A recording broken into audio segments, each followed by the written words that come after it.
ప్రజావాణి news channel Telugu July 9 Nandyal ఏపీని ఎలాంటి భూ వివాదాలు లేని రాష్ట్రంగా తీర్చిదిద్దాలన్నది కూటమి ప్రజాప్రభుత్వ లక్ష్యమని ఏపీ ముఖ్యమంత్రి చంద్రబాబు ప్రకటించారు. 2027 మార్చి నాటికి 72 లక్షల పట్టాదారు పాస్ పుస్తకాలు పంపిణీ చేసే దిశగా ముందుకు వెళ్తున్నామని ఏపీ ముఖ్యమంత్రి స్పష్టం చేశారు.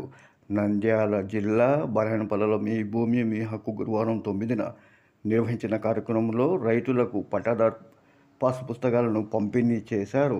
అనంతరం నిర్వహించిన సభలో ఆయన మాట్లాడుతూ గత పాలకులు చేసిన పాపాలు ప్రజలకు శాపాలు అయ్యాయని ఆయన ఆవేదన వ్యక్తం చేస్తూ నచ్చని వారిని భయపెట్టేందుకు వారి భూములను 22A కింద చేర్చారని, వాటి ఫలితమే ల్యాండ్ టైటిల్ యాక్ట్ పేరిట నల్ల చట్టాన్ని తెచ్చారని, తర్వాత భూ సమస్యలు జటిల సమస్యగా మారిందని ఆయన గుర్తు చేశారు.